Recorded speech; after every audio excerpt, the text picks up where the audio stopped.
Hello, friends. I'm Cassandra Harris Towner, And I'm Diana Bernard. and as licensed mental health counselors, we're unpacking the quiet, complex griefs that don't come with a funeral because you can't heal what you don't acknowledge. Welcome to the Living Loss Podcast. We are so glad you're joining our conversation as we name these losses and create a meaningful path forward together. Please subscribe and share this episode with a friend. It helps us grow this community and reach others who need to know that their grief is valid. Let's dive in.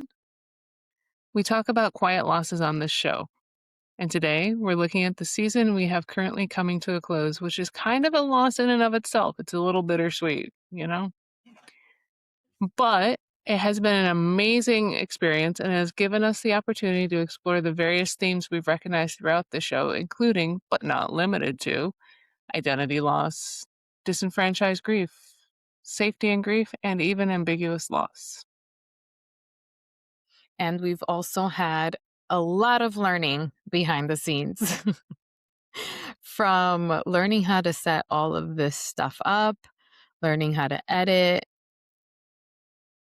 Learning how to make sure that the lighting is correct so I don't look like Casper, which is a really difficult thing to do, apparently. Who knew? learning how to set things up so you're not looking at my eyelids that Oh, yeah. apparently, really offended my husband. And learning more so how to hold space in this capacity. Like, that's been something that I found really interesting and different from what we do on a daily basis, from what we do for a living. Learning to hold space in this way that we are able to ask the questions that we want to ask and know the things that we want to know and find out what we want to find out. And even unexpected things happening. Like this season, we've had so many guests reach out to us that wanted to talk to us as opposed to us searching out for them. That was something that I did not expect at all. Yeah, that has been a beautiful surprise. And what stands out to the people who've reached out to us is our angle on grief, that we're not talking about the obvious loss of a person, which as a society, we've talked about how we just suck at supporting each other and acknowledging it. And a lot of times within ourselves too, to know what we need when we're in this period of grief, but to acknowledge what is unseen, the hidden parts.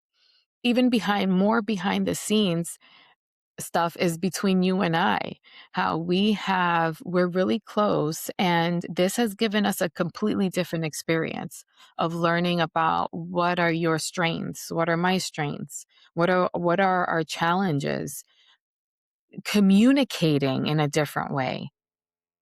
And even learning to trust each other in a different level. Like in the beginning, there's potential for a lot of insecurity. Out of like, oh, I hope you don't mind that I did this. Oh, I hope you understand why I did that. And coming to terms with the fact that we both had the same goal and we both want the same thing really strengthened our relationship in a lot of ways, I think. It definitely did. You're so right about that. We're so loving towards each other and like so maybe overly considerate that we're like, is this okay with you? Or like, are you good with that? We're always checking in.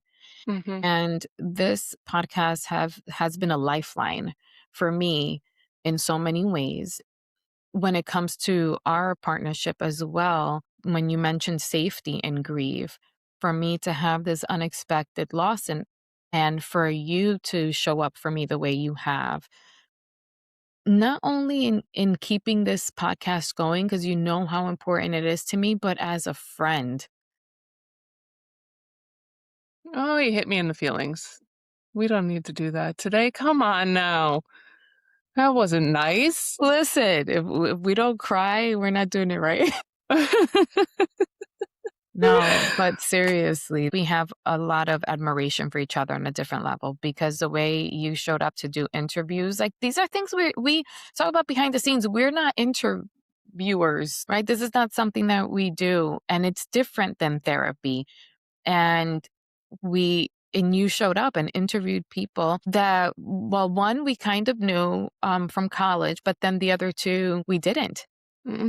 There are people who we either we reach out to them or they reach out to us. And it's so out of our comfort zone.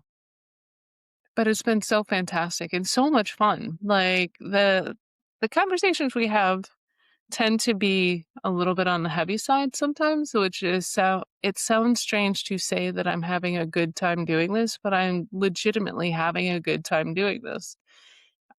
The connections that we've made, the people that we've met, the support that we've shown each other has just been astronomical. Even the one day that I just couldn't make it, I had a pet emergency. You stepped in and you understood that there was something that needed to be taken care of. And I think Adam really would have appreciated the level of sincerity that you expressed when you were discussing with me just how my dog is doing and all of the different things that were going along with that and the amount of understanding you had when I was like, I gotta go. Mhm. And I really appreciated that. Yeah. Thinking about Adam and our 13 guests, that's Mhm. incredible, right? But people like him, Adam came to our show to talk about pet loss and the disenfranchised grief, which is grief that is just not acknowledged. And if anything, it's kind of frowned upon to grieve it. You can feel shame over it or have these feelings that just end up being hidden because you don't want to be too much or you don't want to seem weird. Adam is a perfect example of this hidden grief and how most or maybe all of our guests turn their grief into a mission, a purpose, creating meaning around it, whether it's starting a foundation, writing a book, giving or being there for other people who've gone through the same things, Mhm. through the same experience. Melissa comes to mind, how she became an advocate for women that have gone through really difficult abusive relationships. I'm thinking of Shruti too, who made changed her career in life and now supports other women who have had infertility grief along with the loss of pregnancies. She lived with that pain for so long that she doesn't want anyone else to have to live with it too. Mhm. Yeah. Thinking about our first interview with Ileana, and she talked about feeling left out and needing that feeling of wanting to belong.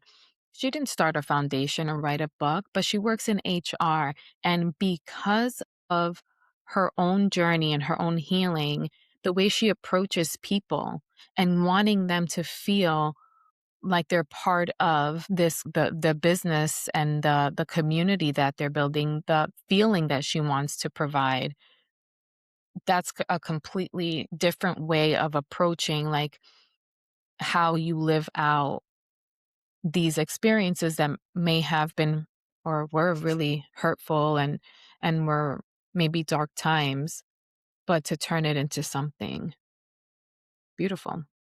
That connects for me up to Vanessa, who she did start a foundation, but she shared with us a lot of really deep, heartfelt scenarios where she felt so different in every single way that you could think of. She didn't feel like she fit or belonged anywhere.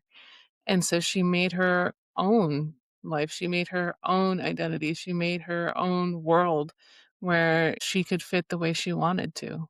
Hmm. Yeah. The hearing loss community is also a community that we don't hear about, no pun intended. Also, we've had therapists that have come on as an expert, like Brianna.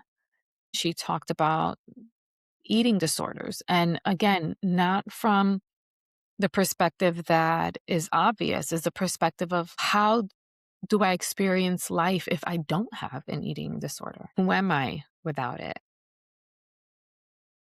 And that causes a lot of identity loss because we have these things that we think define us, and then we come to find out that they don't. Joel wrote a whole book about that. He wrote a book about essentially major depressive disorder. Mhm. But the underlying message of that is who am I and what is this world like without this? Like, how do I function in this society, learning to accept this part of myself, Mhm. but not letting it define me? Mhm. And Yeah. we can become so easily defined by these labels that the world gives us, that we give ourselves, by these ideas that we become ensnared by. And so when we need to start to look at releasing that, there's a complete identity shift that goes along with that, and there's a lot of grief that belongs along with that Mhm. identity shift. Yeah. That brought me back to that interview with Joel and how he brought up that feeling of almost like, am I worth being here if I'm going through or if I'm living with this mental health, challenge? And for some people, the a diagnosis, am I worth it? Am I enough? Am I good enough? And that's also Mhm. part of our identity.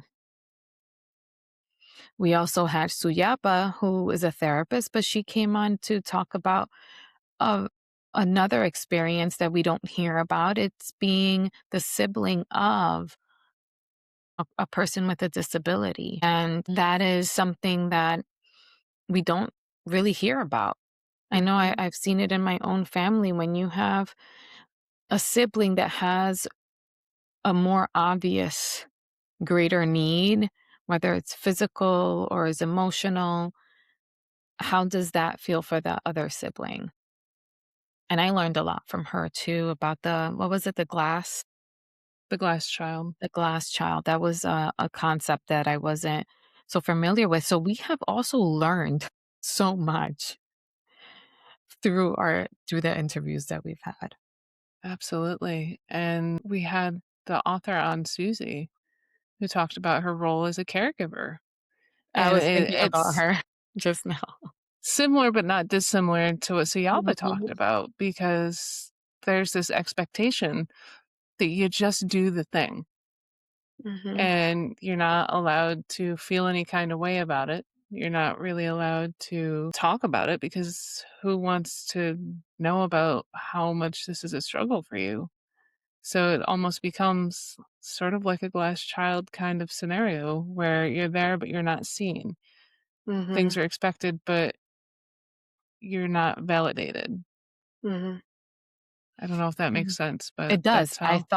I thought about Susie as well, and I love this chain reaction of all of these things that we're recalling because this is how they're all connected, right? What came up for me now, as you just mentioned, Susie, and how we approach these losses and how we experience them ourselves that are very complex is family estrangement. Mhm. It's another one that we don't talk about. It's another one we don't think about. And that covers the topic of not just disenfranchised grief, which has to stay quiet or does stay quiet, and people don't recognize the hidden grief, but it's also that ambiguous loss, because these people still exist. These people are still alive and well in the world doing whatever it is that they're doing. They just don't do it with you anymore. Mhm.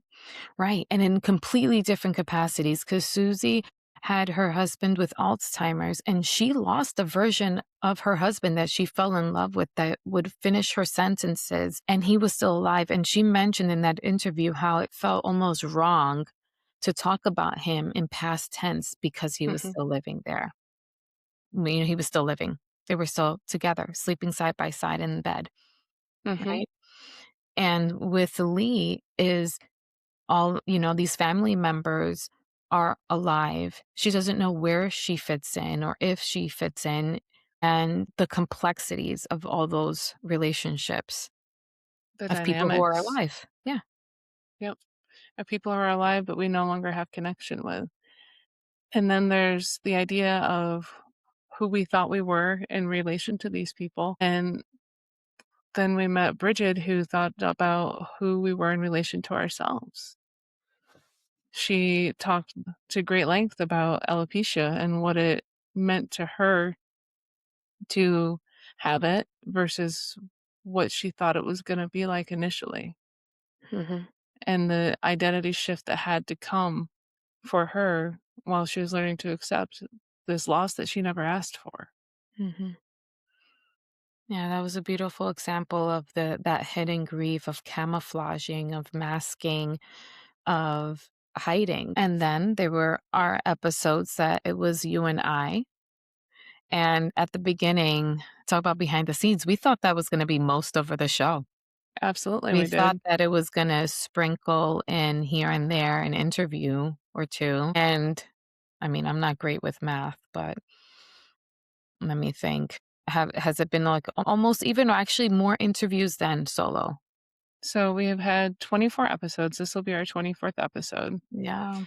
Subtract like 13, so that's 11 of just Yeah. us. Yeah, so we've had more interviews than us, yeah, which is completely unexpected. That's not what Mhm. we thought was gonna happen.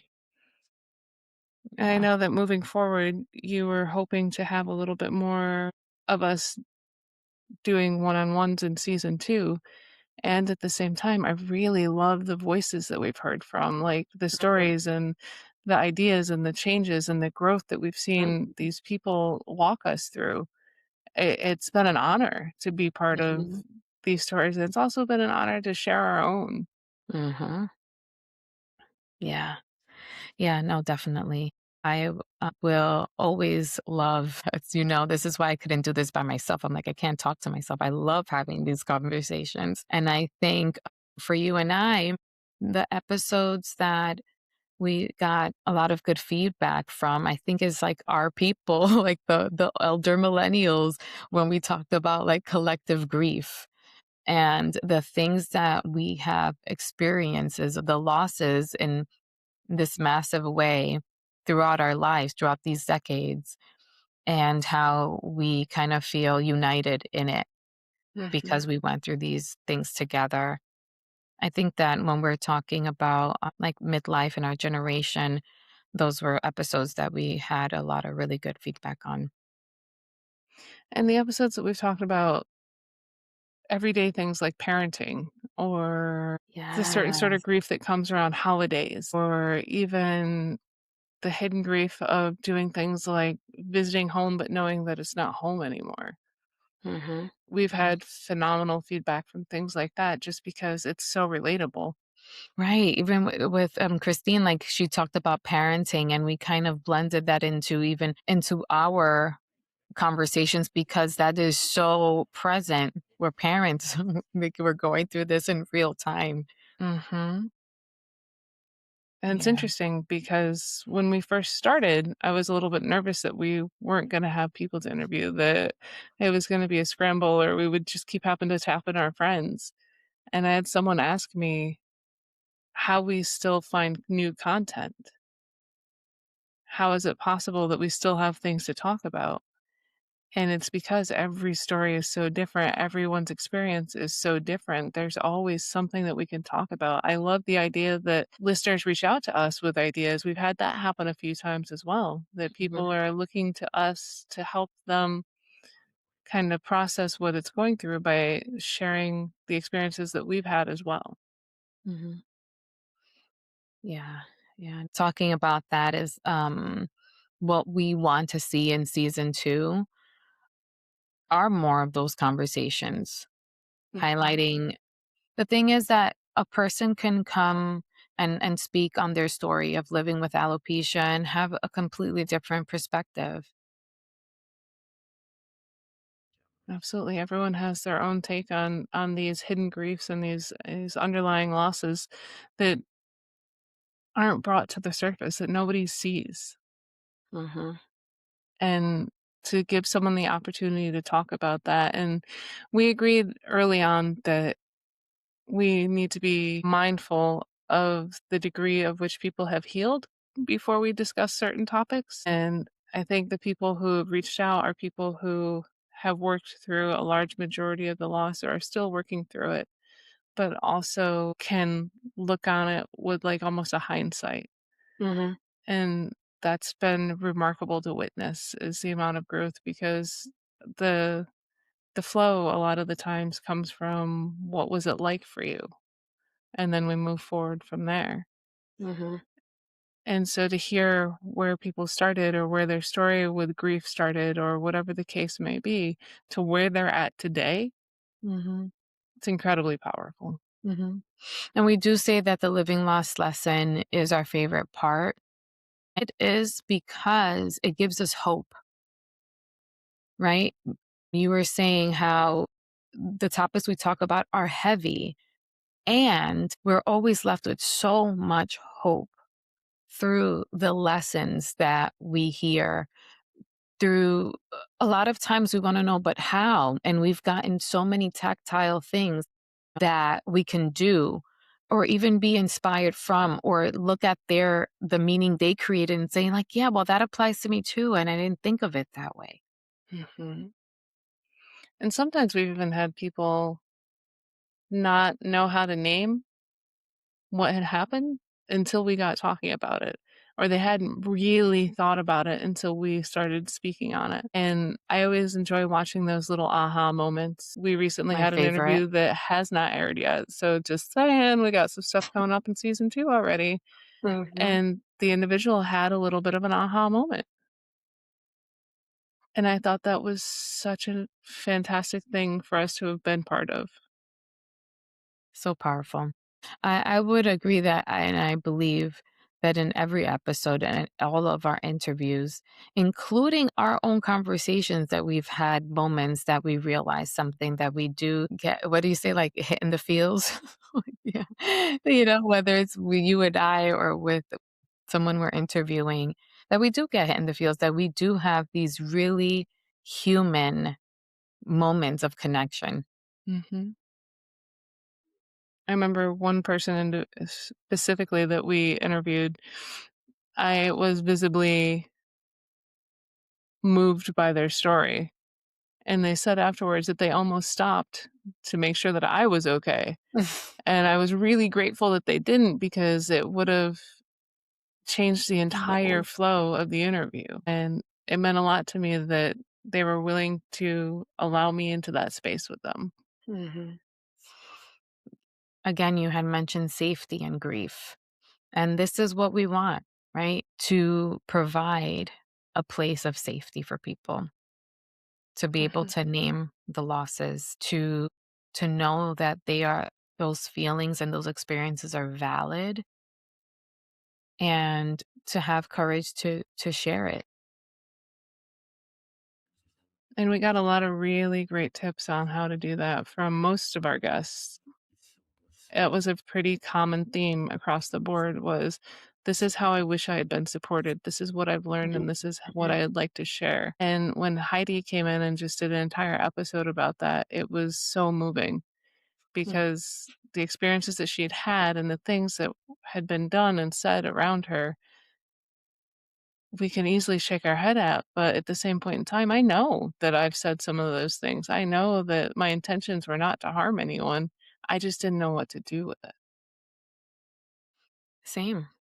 As we were talking and during that interview, I remembered a moment when my dad passed that I thought of a friend whose dad had recently passed, and this wave of sadness, that or realization, it's like, oh my God, I didn't support her. I wasn't there for her in the way that I would have wanted to. And we're not perfect. We're not going to do it perfect ever, probably, right? Ever. And it's not about that. It's about learning through it, doing better, not only for others, but for ourselves too, Mhm. giving ourselves the grace. It's all about practice, not perfection. Mhm. Because at least if we're practicing, we may be moving forward. We may be taking on a skill that we didn't know that we needed to have. We may be able to do something different the next time. Mhm. Yeah. That episode about waiting for the perfect moment was another one that resonated because for the most part we do that a lot, Wait for our future self to figure things out for us. and to do better. And that happens a lot when we haven't acknowledged our losses. And I've we're been not. willing to hold space. Mhm. Yeah, but we may not even be waiting for the perfect version. We think that that's what it is, but it's that we haven't healed the version that we are living and the past versions of all the losses. And maybe we're expecting just a little too much from the future version. Like, future me is gonna use all of the planners and all of the gel pens that I purchased and all of the different things. I have like 14 journals sitting on my bookshelf over there looking me Mhm, in the face, but that future me, she's gonna use every single one of them because who mhm, knows when I might need one. mhm. She's gonna Yeah, have it together. she sure will. Yeah, yeah. So it's about embracing that imperfection. And I love how everyone, including us, shared how we've navigated through that so imperfectly. Mhm. And that's okay.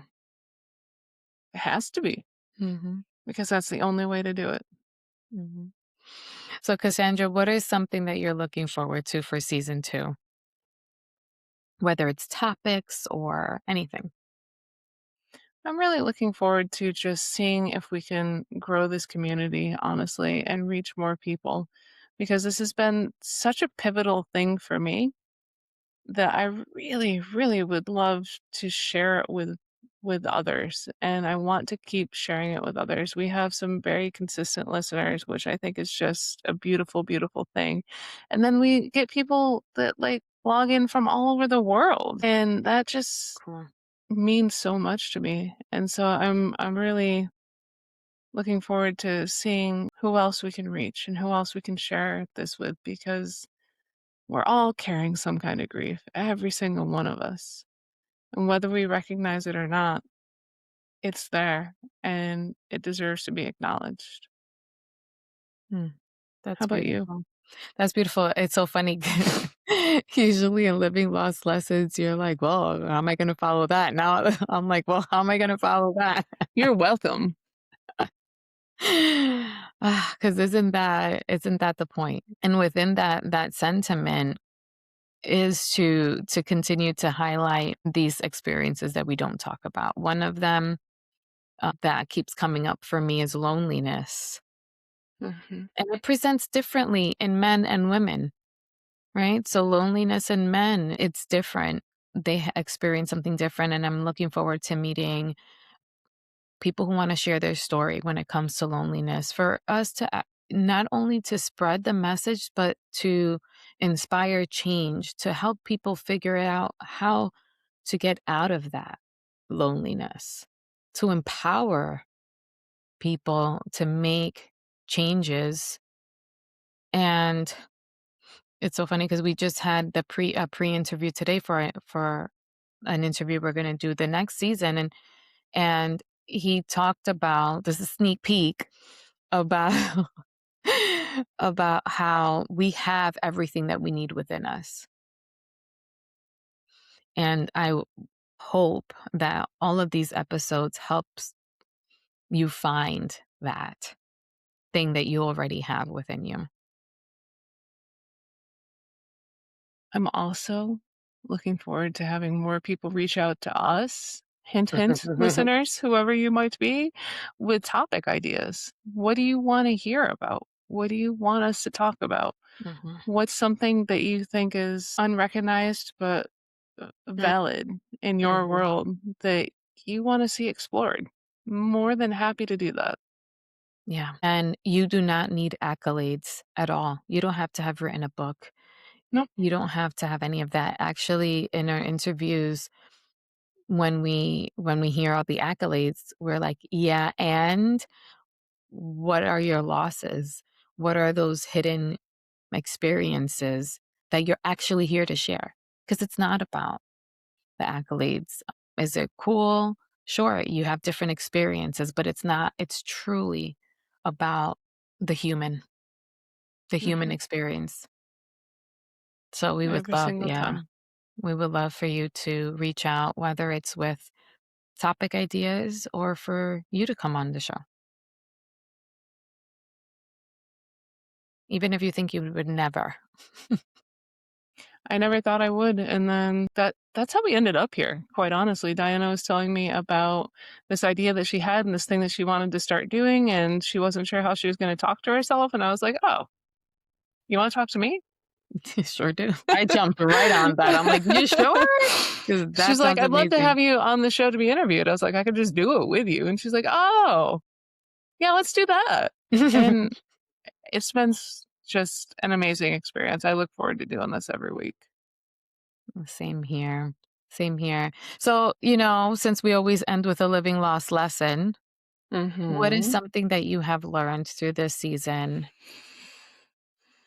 I have learned, okay, this is gonna sound a little self-deprecating, but that's not the way I mean it.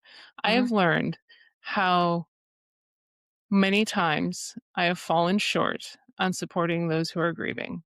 mm, And I have learned how to show up and be present to the best of my ability for those who need a little more than what I realized they needed in the past. I have been the one in the past being like, reach out if you need anything. Just let me mhm, know and I'll show up. No, just show up. Just do mhm, the thing. Just be there. Just send the message. Just bring over the dinner. Just do the thing. And I'm so grateful to have learned or to have taken steps towards learning how to be more present in the future mhm, for someone who might be suffering or grieving. And I've also learned how many different faces grief wears. mm.